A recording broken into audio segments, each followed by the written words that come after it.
എല്ലാ പ്രേക്ഷകർക്കും സ്മാർട്ട് പേരൻസിലേക്ക് സ്വാഗതം.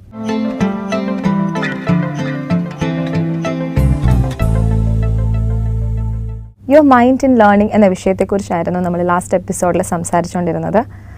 ആ വിഷയത്തെക്കുറിച്ച് കൂടുതൽ സംസാരിക്കാൻ ഇന്ന് നമ്മോടൊപ്പം സൂസൻ വീണ്ടും എത്തിയിരിക്കുകയാണ്. സൂസൻ കോറെ ദുബായിലെ ലൈസൻസ് കൗൺസിലറും അതേപോലെ തന്നെ സെപ്റ്റർ എന്ന കൗൺസിലിംഗ് ആൻഡ് ഗൈഡൻസ് സെൻറ്ററിൻ്റെ ഫൗണ്ടറും ഓണറും കൂടിയാണ്. Susan, welcome back. നമ്മൾ കുറേ കാര്യങ്ങൾ കഴിഞ്ഞ എപ്പിസോഡിൽ ഡിസ്കസ് ചെയ്തിരുന്നു. സോ നമുക്ക് കുറച്ച് പോയിന്റ്സും കൂടെ ഉണ്ടെന്ന് സൂസൻ പറഞ്ഞിരുന്നു. സോ നമുക്ക് ആ പോയിന്റിലേക്ക് വരാം. തീർച്ചയായിട്ടും. നമ്മൾ ഫസ്റ്റ് പറഞ്ഞിരുന്നത് ബി ഹോണസ്റ്റ്, അതെ, and factual and conceptual learning. Then we said start early, then engaged. And the next one is teach. Okay. നമ്മൾ എന്ത് കാര്യവും നമ്മൾ ലേണിംഗ് കംപ്ലീറ്റ് ആകണമെങ്കിൽ നമുക്കത് വേറൊരാൾക്ക് വളരെ സിമ്പിളായിട്ട് സിംപ്ലസ്റ്റ് ഫോമിൽ പറഞ്ഞു കൊടുക്കാൻ സാധിക്കണം. അതായത് ഒരു ലേമാന് മനസ്സിലാകുന്ന രീതി. പല ആൾക്കാരും വിക്കിപീഡിയയിൽ എഴുതുന്നു, ബ്ലോഗ്സിൽ എഴുതുന്നു. ഇതെല്ലാം അവരത് വീണ്ടും അത് റീപ്രൊഡ്യൂസ് ചെയ്യുമ്പോൾ അവരുടെ ലേണിംഗ് വീണ്ടും ഇരട്ടിയാകുകയാണ്. അപ്പൊ കുട്ടികൾ എന്താ ചെയ്യേണ്ടതെന്ന് വെച്ച് കഴിഞ്ഞാൽ they need to teach. Okay, maybe their group studies, or explain it to their friends, or like in the room if they have chairs and tables, just pretend that you are a teacher and teach that to these actually ഞാൻ apply ചെയ്ത ഒരു ഇതായിരുന്നു. Yes, so see, it is very useful. Yes, buddy system ഒക്കെ ഉണ്ട് ശരിക്കും സ്കൂളിൽ. Buddy system is one of that where you use teaching. Yes, and നമ്മളെക്കാളും ഇതായിട്ടുള്ള ഒരു കുട്ടിക്ക് പറഞ്ഞു കൊടുക്കുക ഇതെല്ലാം. പക്ഷെ നമ്മുടെ മുറിയിൽ തന്നെ നമുക്കിത് ചെയ്യാവുന്ന കാര്യമാണ്. ചില നമുക്കിപ്പം കൂടുതലായിട്ട് നമ്മളുടെ എഫക്ട് ഫീൽ ചെയ്യണമെങ്കിൽ കണ്ണാടി നോക്കിക്കൊണ്ട് നമുക്ക് നമ്മളെ തന്നെ പറഞ്ഞ് മനസ്സിലാക്കിക്കുകയാണ്. അത് ശരിക്കും നമ്മൾ പറഞ്ഞു കൊടുക്കുമ്പോൾ നമ്മുടെ ബ്രെയിനിലേക്ക് നമ്മൾ തന്നെ അത് രജിസ്റ്റർ ചെയ്യണം. അതൊന്ന്. നെക്സ്റ്റ് വണെന്ന് പറയുന്നത് സ്റ്റഡി ഓഫൻ. ഓക്കെ, നമ്മൾ എപ്പോഴും പഠിക്കണം. അതായത് there is one concept called forgetting curve. Okay, forgetting curve എന്ന് പറഞ്ഞു കഴിഞ്ഞാൽ നമ്മൾ ഇന്ന് കേട്ട ഒരു കാര്യം നമ്മളത് വീണ്ടും നമ്മളത് പഠിച്ചില്ല അല്ലെങ്കിൽ റിപ്പീറ്റ് ചെയ്തില്ല എന്നുണ്ടെങ്കിൽ അത് മറന്നു പോകാൻ വെറും 6 ദിവസം മതി. 6 days you will forget it. കാരണം ഒരു കുട്ടി പഠിക്കുമ്പോൾ ക്ലാസ്സിൽ കേൾക്കുമ്പോൾ അവന് തോന്നും ഓക്കെ എനിക്കിത് മനസ്സിലായി. പക്ഷെ ആലോചിച്ച് നോക്കും, അവന് എക്സാമിന്റെ ടൈമിലേക്ക് വരുമ്പോൾ he will not get it because അത് മറന്നുപോയി. കാരണം അങ്ങനെയാണ് ബ്രെയിൻ. ഒരു 6 ദിവസത്തേക്ക് ഓർത്തിരിക്കത്തു കാര്യങ്ങൾ ഏകദേശം അവിടെ നിൽക്കുന്നു, പിന്നെ അതങ്ങ് മറന്നു. അപ്പോൾ what he needs to do is അത് വീണ്ടും വീണ്ടും ചെയ്യണം. അതായത് പഠിക്കുന്ന അന്ന് പഠിക്കണം, വീണ്ടും ആ വീക്കിൽ പഠിക്കണം, വീണ്ടും ആ മന്തിൽ പഠിക്കണം, പിന്നെ എക്സാമിന് പഠിക്കണം. So he is there. It is very important. Forgetting curve എപ്പോഴും നമ്മുടെ ഉള്ളിലുണ്ടായിരിക്കണം. ആസ് ഐ റിപ്പീറ്റ് ഇറ്റ് എൻ്റെ മെമ്മറി ഇങ്ങനെ ഇൻക്രീസ് ആയി വന്നുകൊണ്ടിരിക്കും. Keep it in my mind. അപ്പം സ്റ്റഡി ഓഫൻ എന്നുള്ളത് വളരെ ഇമ്പോർട്ടൻ്റ് ആയിട്ടുള്ള കാര്യം. Okay, next one is self evaluate. Okay, ഞാൻ പഠിച്ച കാര്യങ്ങൾ തീർച്ചയായിട്ടും ഞാൻ തന്നെ ഇവാലുവേറ്റ് ചെയ്യണം. അതിനുള്ള ഏറ്റവും ബെസ്റ്റ് വേ എന്ന് പറയുന്നത് നമ്മളൊരു സബ്ജക്ട് എടുത്തു, നമ്മളത് പഠിച്ചുകൊണ്ടിരിക്കുമ്പോൾ എന്താ ചെയ്യേണ്ടതെന്ന് വെച്ച് കഴിഞ്ഞാൽ ഈ പഠിക്കുന്ന കൂട്ടത്തിൽ അതിൽ വരാവുന്ന ക്വസ്റ്റ്യൻസ് ഇപ്പുറത്ത് എഴുതിക്കൊണ്ടിരിക്കണം. സെപ്പറേറ്റ്. അപ്പൊ ഇവിടെ ഞാൻ പഠിക്കുന്നു, അതിൽ നിന്ന് എനിക്ക് വരുന്ന എന്റെ മനസ്സിൽ okay this questions can come എന്നുള്ള രീതി. അതായത് ബുക്കിന്റെ ലാസ്റ്റ് കൊടുത്തേക്കുന്ന ക്വസ്റ്റ്യൻസ് അല്ല ടോക്കിംഗ് അബൌട്ട്. സ്വന്തമായിട്ട് കണ്ടെത്തിയിട്ട് I can frame my own questions. അത് ലാസ്റ്റ് ഒന്നും അല്ല ചെയ്യേണ്ടത്, പഠിച്ചുകൊണ്ടിരിക്കുന്ന സമയത്ത് തന്നെ നമ്മൾ ആ ക്വസ്റ്റ്യൻസ് എഴുതി വെക്കണം. എന്നിട്ട് പഠിച്ചെല്ലാം തീർന്നു കഴിഞ്ഞിട്ട് ഈ ബുക്ക് മാറ്റി വെച്ചിട്ട് ഈ ക്വസ്റ്റ്യൻസ് മാത്രം നമ്മുടെ കയ്യിൽ വെച്ചിട്ട് can I write an answer for these questions.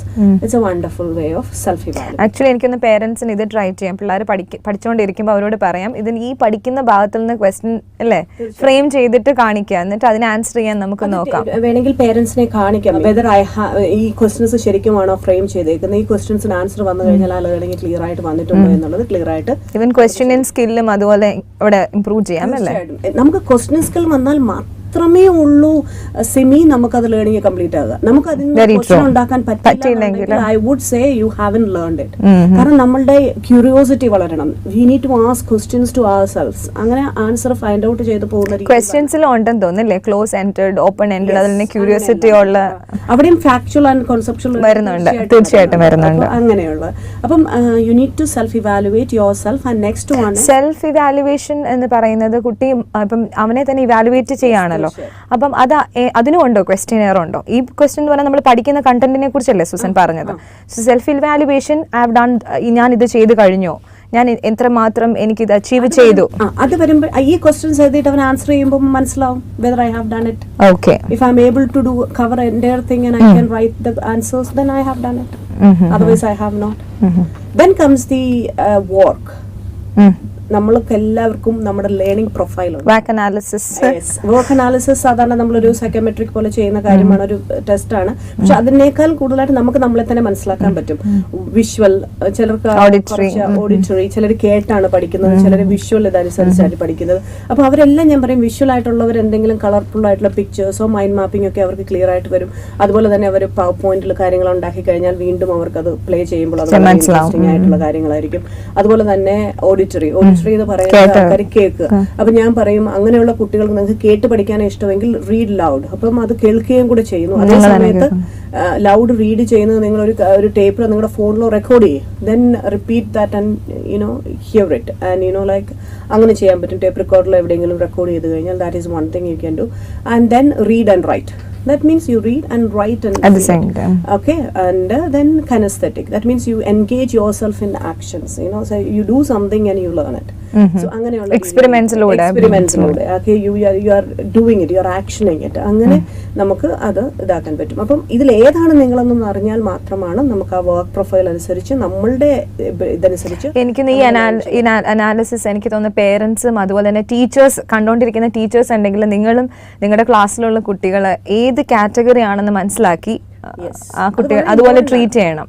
ഇതെന്തുകൊണ്ടാണ് ഇത് പറയുന്നതെന്ന് വെച്ച് കഴിഞ്ഞാൽ ഈ കുട്ടി വേറൊരു മെത്തേഡ് ഉപയോഗിക്കുന്നതെങ്കിൽ he will not be successful in the learning. അങ്ങനെയുള്ള അവരുടെ പ്രൊഫൈൽ ഇങ്ങനെയാണ്. ആ പ്രൊഫൈൽ അനുസരിച്ച് പോയാൽ ഞാൻ എങ്ങനെയാണോ എന്റെ മൈൻഡ് അങ്ങനെയാണോ അതനുസരിച്ച് ഞാൻ ബിഹേവ്. കുട്ടികളെ മനസ്സിലാക്കാതെ പഠിപ്പിച്ചിട്ട് ഒരു കാര്യമില്ല. So you need to understand അതെങ്ങനെയാണെന്നുള്ളത് മനസ്സിലാക്കി കഴിയുമ്പോൾ ഇറ്റ് ഈസ് മോർ എഫക്റ്റീവ് ആകുന്നു. ഓക്കെ, സോ വർക്ക് നമ്മൾ പറഞ്ഞു, സെൽഫ് ഇവാലുവേഷൻ നമ്മൾ മനസ്സിലാക്കി, നമ്മൾ ടീച്ച് പറഞ്ഞു. Okay, now we need to have fun. Okay, brain fun ആണ് ഇഷ്ടപ്പെടുന്നതെന്ന് സൂസൻ കഴിഞ്ഞ എപ്പിസോഡിൽ പറഞ്ഞു. ഹാവ് ഫൺ എന്ന് പറഞ്ഞു കഴിഞ്ഞാൽ നമ്മൾ എപ്പോഴും എന്ത് കാര്യം ചെയ്യുമ്പോഴും അതിനെപ്പറ്റി നമ്മൾക്ക് എക്സൈറ്റഡ് ആയിട്ടുള്ളതോ ഫണ്ണി ആയിട്ടുള്ള കാര്യങ്ങളോ. ഓക്കെ, ഇപ്പൊ നമ്മളൊരു ക്ലാസ്സിൽ ഒരു മാത്സിന്റെ കാര്യം പഠിക്കുകയാണെങ്കിൽ what we need to do is നമ്മൾ അന്നേരം ഉണ്ടായിട്ടുള്ള കുറെ കാര്യങ്ങളെ പറ്റി ഓർക്കണം. ഓക്കെ, ആ ക്ലാസ്സിലുണ്ടായത്, ആരെങ്കിലും പറഞ്ഞത്, അല്ലെങ്കിൽ ഫൺ തിങ്സ് ഹാപ്പൻ ചെയ്തത്, അതിനെപ്പറ്റി ഓർക്കാം. ചിലപ്പം എന്തെങ്കിലും funny things related to a particular subject that is happening, അത് നമുക്ക് ഓർക്കാം. അത് ചെയ്യാൻ പറ്റും. ഞാനൊരു കാര്യം ഇപ്പോഴും ഞാൻ ഓർക്കുന്നു. എനിക്ക് ഇപ്പോഴും നല്ല ഓർമ്മയാണ്. ഞാൻ ഒരു കാര്യം പഠിച്ചപ്പോൾ അത് വളരെ ഫണ്ണി ആയിരുന്നത് കൊണ്ട് എനിക്ക് ക്ലിയർ ആയിട്ട് ഓർക്കാൻ പറ്റി. സോ 10th ഒരു ബയോളജി ടെക്സ്റ്റ് ബുക്കിൽ ഐ സ്റ്റിൽ റിമെമ്പർ, അവിടെ നമ്മൾക്ക് ബേബി യൂട്രസിനകത്ത് കിടക്കുന്ന ഒരു പിക്ചറും അതെങ്ങനെയാണ് അതിന്റെ അമലിക്കൽ കോഡ്, അതെങ്ങനെ ഫുഡ്, അതൊരു പ്രോസസ്സ് നമുക്ക് അതെല്ലാം പഠിക്കാനുണ്ടായിരുന്നു. എൻ്റെ മനസ്സിൽ ഇപ്പോഴും വളരെ ക്ലിയർ ആയിട്ടിരുന്ന ഒരു പിക്ചർ ഉണ്ട്. കാരണം എൻ്റെ ഒരു കസിൻ പഠിച്ച ബുക്കാണ് എനിക്ക് കിട്ടിയത്. ഈ കസിൻ ഈ കുട്ടിക്ക് സോക്സും ഷൂസും പിക്ചർ മറക്കില്ല. അപ്പൊ ഇത് വന്നത് കൊണ്ട് എനിക്ക് അതൊരു വളരെ കാരണം എനിക്കതിങ്ങനെ കിട്ടിയപ്പോ തന്നെ അതിലേക്ക് നോക്കുമ്പോ അതെല്ലാം പുള്ളി ആ ഒരു അതപ്പോ ചിലപ്പോ പഠിച്ചപ്പോ പുള്ളിക്കാരത്തി ഉണ്ടാക്കിയ ഒരു ഫണ്ണായിരിക്കും. I am sure that she must have learned it really well. അപ്പം ഞാൻ അങ്ങനെ ചെയ്യണം എന്നല്ല പറഞ്ഞ, ഒരു ഉദാഹരണം ഞാൻ പറഞ്ഞതേ ഉള്ളൂ. അപ്പൊ എന്തിനേയും ഒരു ഫൺ റിലേറ്റഡ് ആയിട്ട് കണ്ടു കഴിഞ്ഞാൽ it is really going to be good. And the next one is, like you need to take a break. Okay, now brain ഒരു കാരണവശാലും നമുക്ക് ലേണിംഗിൽ കൊണ്ടുവരാൻ പറ്റില്ല, നമുക്ക് കോൺസെൻട്രേറ്റ് ചെയ്യാൻ പറ്റില്ല more than 30 to 45 minutes. നിങ്ങൾ നിങ്ങളുടെ സ്കൂളിൽ നോക്കി ഒരു പീരീഡ് എന്ന് പറയുന്നത് മാക്സിമം 40 minutes. സോ ഇത് കൂടുതൽ ഒരു ബ്രെയിനിന് ഫോക്കസ് ചെയ്യാൻ പറ്റും. അതുകൊണ്ട് കുട്ടികൾ പഠിക്ക് എഴുന്നേക്കരുത്. അതും എനിക്ക് തോന്നുന്ന കുട്ടികൾ ഇൻസ്ട്രക്ഷൻസ് ക്ലാസ്സിൽ നമ്മൾ ടീച്ചർ പറയുന്നത് മാക്സിമം ഒരു 10 minutes കേൾക്കുള്ളൂ. അത് കഴിഞ്ഞ് അവരെ ആക്ടിവിറ്റി ഒക്കെ ഇൻവോൾവ് ചെയ്തില്ലെങ്കിൽ എനിക്ക് തോന്നുന്നില്ല അവരുടെ ആ ഒരു അറ്റൻഷൻ കിട്ടുമെന്നുള്ളത്. എപ്പോഴും അത് പഠിക്കുന്ന സ്റ്റൈൽ നമ്മൾ നോക്കുക. ഞാൻ ഈ പറഞ്ഞ പോലെ വോക്ക് അവരുടെ എന്താണോ അതുപോലെ എൻഗേജ് ഇൻ ലേണിംഗ് ഒക്കെ, അതായത് എക്സ്പീരിയൻഷ്യൽ ലേണിംഗ് എന്ന് പറയും. Do actions and learn. Okay, and അതായിരിക്കും കൂടുതൽ. അതായത് ട്രാൻസ്ഫർ ഓഫ് ലേണിംഗ് എൻഷുർ ചെയ്യുക എന്നൊക്കെ പറയുന്നത് വളരെ ഇമ്പോർട്ടൻ്റ്. അതൊരു വേറൊരു ഏരിയയാണ്. നമ്മൾ അതിലേക്ക് പോകാതെ നമുക്ക് ഇതിലേക്ക് ഫോക്കസ് ചെയ്യാം. അപ്പം ടേക്ക് എ ബ്രേക്ക് എന്ന് പറയുന്നത് every 30 minutes you need to take 5 to 10 minutes break. Okay, ഈ ബ്രേക്ക് എടുക്കുമ്പോൾ ഒരു വലിയൊരു കാര്യം ശ്രദ്ധിക്കേണ്ടതുണ്ട്. ചൈൽഡ് ഒരിക്കലും TV കാണാൻ പാടില്ല. ചൈൽഡ് ഒരിക്കലും നെറ്റിലേക്ക് പോകാൻ പാടില്ല. Okay, child should not be into all that kind of which deviates his brain from the study. ആ ഫോക്കസ് നിന്ന് മാറുന്ന രീതിയിലൊന്നും ചെയ്യാൻ പാടില്ല. He can drink water, he can go for a walk, he can talk to his mom on dad. Okay, എന്നിട്ട് ഇങ്ങനെ തിരിച്ചു വന്നിട്ട് വേണമെങ്കിൽ എന്തെങ്കിലും കാര്യം സെർച്ച് ചെയ്യാം, അതല്ലെങ്കിൽ നാളെ ഇടാനുള്ള ഡ്രസ്സ് എടുത്ത് വെക്കുകയോ അങ്ങനത്തെ കാര്യങ്ങളൊക്കെ ചെയ്യാം. അല്ലാതെ ബ്രെയിനിനെ മാറ്റി വേറെയിലേക്ക് കൊണ്ടുപോകുന്ന അങ്ങനത്തെ ആക്ടിവിറ്റീസ് ഒന്നും ചെയ്യാൻ പാടില്ല. It is very important. അപ്പോൾ സൂസ, എനിക്കൊരു ഡൗട്ട്. ഇപ്പം കുട്ടികൾ രാവിലെ സ്കൂളിൽ പോകുന്നു, ഉച്ചയ്ക്ക് ഒരു 2 മണി കഴിഞ്ഞ് വന്നു. അപ്പോൾ ഒരു ദിവസം വീട്ടിലിരുന്ന് പഠിപ്പിക്കും. പേരൻസ് കൂടുതൽ കൺസേൺ അവർ വീട്ടിൽ ഇരുന്ന് പഠിക്കേണ്ട സമയത്തെക്കുറിച്ചാണ്. എത്ര നേരമാണ് ഒരു കുട്ടി, സേ ഫോർ എക്സാമ്പിൾ ഒരു ഗ്രേഡ് 5 സ്റ്റുഡൻ്റ് ആണെങ്കിൽ എത്ര നേരം അവൻ വീട്ടിൽ വന്നിരുന്ന് പഠിക്കണം? ഇതെല്ലാം ഡിപ്പെൻഡ് ഓൺ ദ ചൈൽഡ് അല്ലേ. എന്റെ കുട്ടിക്ക് എത്ര നേരം വേണമെന്നുള്ളത്, ചില കുട്ടിക്ക് മാക്സിമം ഹാഫ് ആൻ അവർ കൊണ്ട് റിവ്യൂ ചെയ്ത് മാറ്റുന്ന കുട്ടികളുണ്ട്. ചില കുട്ടികൾക്ക് 2 hours വേണം. ഇതെല്ലാം എന്റെ learning speed of my child I need to understand. അത് കുട്ടിക്ക് മനസ്സിലാകണം. എന്നിട്ട് അതിന്റെ ലേണിംഗ് സ്റ്റൈൽ ഏത് രീതിയിൽ പഠിച്ചാലാണ് എനിക്ക് മനസ്സിലാകും. ഇതെല്ലാം വളരെ ഇമ്പോർട്ടന്റ് ആണ്. അങ്ങനെ വരുമ്പോഴാണ് അവർക്ക് ഇത് ബേർഡൻ അല്ലാതെ വരുന്നത്. കുട്ടികൾക്ക് എന്തുകൊണ്ട് പഠനത്തിൽ ഇൻട്രസ്റ്റ് ഇല്ലാതെ വരുന്നു എന്ന് പറഞ്ഞു കഴിഞ്ഞാൽ we have not given them the clear understanding of what kind of learner you are. അത് മനസ്സിലാക്കിയാൽ മാത്രമേ എനിക്ക് അതനുസരിച്ച് പ്രവർത്തിക്കാൻ പറ്റത്തുള്ളൂ. When I am doing things according to what I am, എന്റെ മേക്ക് അനുസരിച്ച് ഞാൻ ചെയ്യുമ്പോഴാണ് I can do it really interesting ആയിട്ട് ചെയ്യാൻ പറ്റുന്നത്. So it is very important that you need to make sure that you understand, the child understand what kind of learner I am, what kind of technique I need to use, how much time do I take, and the speed of learning, my style of learning, type of learning, എല്ലാ കാര്യങ്ങളും അറിയണം. എങ്കിൽ മാത്രമേ നമ്മൾ പഠിച്ചു കഴിഞ്ഞാൽ നമുക്കത് effective ആയിട്ട് വരാൻ സാധിക്കത്തുള്ളൂ. അതുപോലെ തന്നെ വേറൊരു കാര്യം ശ്രദ്ധിക്കേണ്ടത്, കണ്ടിന്യൂസ്ലി നമ്മൾ ഒരേ ടൈപ്പ് സബ്ജക്ട്സ് പഠിക്കില്ല. ഫോർ എക്സാമ്പിൾ മാത്സ് പഠിച്ചാൽ പിന്നെ അരമണിക്കൂറിൽ ബ്രേക്ക് എടുത്തിട്ട് ഫിസിക്സ് പഠിക്കില്ല. You need to put biology into it because it's the entire, കാരണം brain wants variety. It is monotonous ആയി കഴിഞ്ഞാൽ brain gets bored. So you can't continuously study one subject. ചിലപ്പോൾ parents പറയാറുണ്ട് മാത്സ് പഠിച്ച് തീർന്നിട്ട് മതി വേറൊരെണ്ണം എടുക്കും. Please don't do that. Please don't do that. 30 minutes, 40 minutes a child has studied maths, keep the maths aside. Take biology, okay, or English, something different. Then go for physics. And then brain variety ഇഷ്ടപ്പെടുന്നുണ്ട്. Fun variety definitely ഇഷ്ടപ്പെടുന്നു. അപ്പൊ ഇത് വളരെ important ആയിട്ടുള്ള കാര്യമാണ്. ഇനി അടുത്ത ഒരു പോയിന്റ് എന്ന് പറയുന്നത് set A goal and never give up. Okay, goal setting എന്ന് പറയുന്നത് വളരെ ഇമ്പോർട്ടന്റ് ആസ്പെക്ട്സ് ആണ്. അത് പേരൻസ് കുഞ്ഞിലെ മുതൽ കുട്ടികളിൽ ഡെവലപ്പ് ചെയ്തുകൊണ്ട് വരേണ്ട ഒരു സ്കില്ലാണ്. What is that I want? Why are you doing something what you are doing? Okay, what is your aim? എന്താണ് exactly a purpose in whatever you do. നീ കളിക്കുന്നതായാലും ശരി, നീ ഉറങ്ങുന്നതായാലും ശരി, റീഡ് എന്തിനും ഒരു പേർപ്പസ് കണക്ട് ചെയ്ത് കുട്ടികളിൽ മനസ്സിലാക്കി കൊടുക്കണം. Okay, now when they are setting the goal, one important thing that you need to understand, you need to set smart goals. Okay, you cannot just set goals just like that. Smart goals എന്ന് പറഞ്ഞു കഴിഞ്ഞാൽ first it should be specific. You need to have clear idea about what is that goal. Okay, and M is for measurable. അതായത് ഞാൻ ആ set ചെയ്യുന്ന goal എനിക്ക് measure. For example, the child is setting a goal, generic goals set ചെയ്താൽ you will never connect and you will never get motivated. Okay, now I want high marks in my next exam. Is it like എങ്ങനെയുള്ള goal ആണതെന്ന് പറയാൻ പറ്റുമോ? അത് based on my എന്റെ level അനുസരിച്ചല്ലേ എനിക്കത് set ചെയ്യാൻ പറ്റത്തുള്ളൂ. Okay, that is called a generic goal. I want high marks. No one can understand. No one can understand. What is your high marks is different from my high marks. Yes. So I say I want 90 plus in my next exam. Everybody connects. So that is where we say it is specific. Should be specific. Is it measurable? Of course yes, it's measurable. Because if you get it, you get it. If you don't get it, you don't. If you exceed, then you exceed. Okay, measurable. Okay. Now next one is achievable. Yes, it is. No, you don't know. And if it is 90% and if I can... No, it is not like that. I scored 50% this exam. And I say within next exam I need to score 90. Maybe it is not that, kind of achievable. But I can achieve when I check the next point. Yeah. Okay. We'll set goals like that only, if we are in 50 aanannundengil we'll set the goal to 70. No, someone okay. We are talking about everyone. Okay, we are not talking about one or two people. Yeah. So then we connect with the next point, which is realistic. So I need to have an achievable goal with a realistic approach. That means, okay, I set next exam 70 and the following exam 90. So it's a kind of a realistic approach. Okay. I can achieve that, but in a realistic way. And when I am talking about R, I need to be realistic and rewarding. Both. And the next point is very, very important, is the time bound. You should have the correct timing for it. So maybe the next exam or the following exam, whenever it is. Maybe the year-end exam. Whichever it is, you are putting the time bound goals are very important. So you need to set your SMART goals, and then you should have a strategy plan for it, and the strategy plan should be reviewed, and you need to have a performance management system implemented by yourself. Oh my God. Okay. And then you should never give up. You will have setbacks. You may not get sometimes what you are setting. It is not that easy, but you never give up. Like you see the sports people, will they give up? No. They never give up. That's why നമ്മൾ പറയത്തില്ലേ sportsman സ്പിരിറ്റോടെ എടുക്കണം എന്ന് പറയുന്നത് they won't give up. They won't give up. You should not give up in your life. Once you lose it, no, that doesn't matter. You try different methods, yes. different ways, and make sure that you achieve your goals. So these things are very important when you are sitting with learning mind. Learning and that is mind. why we say your mind in learning is very, very important. And that is the only key factor actually when you are learning. Excellent, Susan. You know, it was quite interesting. ഞാനും പഠിക്കുമായിരുന്നു. നമ്മളും goal set ചെയ്യുമ്പോൾ അത് realistic ആയിരിക്കണം. Even പേരൻസിനും വളരെ informative ആയിരുന്നു ഈ session, ഞാൻ വിശ്വസിക്കുന്നു. സുസൻ, നമുക്ക് കുറച്ച് മെയിൽസ് വന്നിട്ടുണ്ട്. ചോദിച്ചിരിക്കുന്നത് രൂപയാണ്.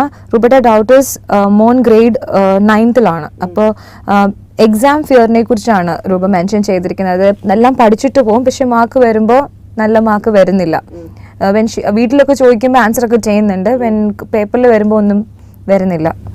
പേപ്പർ വരുമ്പോഴത്തേനും അവൻ എഴുതാൻ പറ്റുന്നില്ല. ആക്ച്വലി അധികം എഴുതുന്നില്ല പേപ്പറിൽ.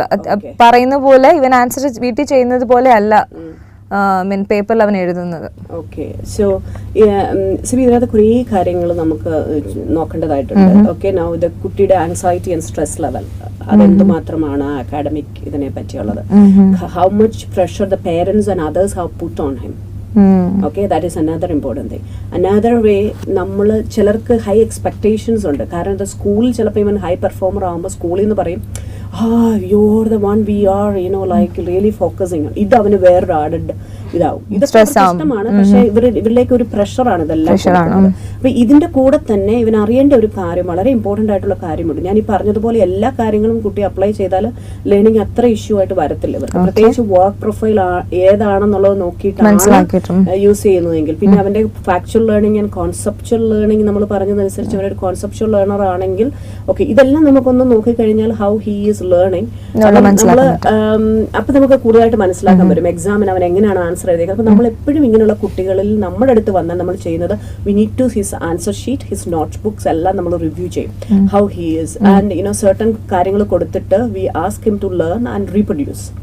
ഇതും നമ്മൾ ചെയ്യാറുണ്ട്. അപ്പൊ നമുക്ക് ക്ലിയർ ആയിട്ടൊരു ഐഡിയ കിട്ടും how the child is doing. ഇപ്പൊ ഇതെല്ലാം അവൻ പെർഫോം ചെയ്യുന്നുണ്ടെങ്കിൽ then the pure thing is how he is writing his exam. ഇതിനകത്ത് ചില കുട്ടികൾക്ക് ടൈം കിട്ടാറില്ല, അതൊരു വലിയ ഇഷ്യൂസ് ആണ്. ചില കുട്ടികൾക്ക് അത് അവർ എങ്ങനെയാണോ ആൻസർ ചെയ്യുന്ന സ്ട്രക്ചർ അവര് വെച്ചിരിക്കുന്നതിന്റെ അനുസരിച്ചിരിക്കും. അപ്പൊ നമ്മൾ പറയും ഏറ്റവും കൂടുതൽ മാർക്കുള്ളത് മുതൽ എഴുതി തുടങ്ങണം അങ്ങനെ പറയാറുണ്ട്. അതുപോലെ തന്നെ ഞാൻ വേറൊരു കാര്യം പറയുന്ന കുട്ടികളോട് എന്നാന്ന് വെച്ച് കഴിഞ്ഞാൽ നമ്മൾ കുറെ ഇങ്ങനെ ചെയ്ത് നോക്കുമ്പോൾ നമുക്ക് കിട്ടാതെ വരും. ചില കാര്യങ്ങൾ ഇപ്പം മാത്സിന്റെ ഒക്കെ ഡിറൈവ് ചെയ്ത് എവിടെയോ ഒരു സ്റ്റക്ക് അതേ വെച്ചോണ്ട് ഇങ്ങനെ ചിന്തിച്ചിരിക്കാൻ പാടില്ല. അപ്പത്തേനും എന്താ പറ്റുകയെന്ന് വെച്ചാൽ നോട്ട് ഓൺലി സമയം പോവാ, സ്ട്രെസ് കയറും.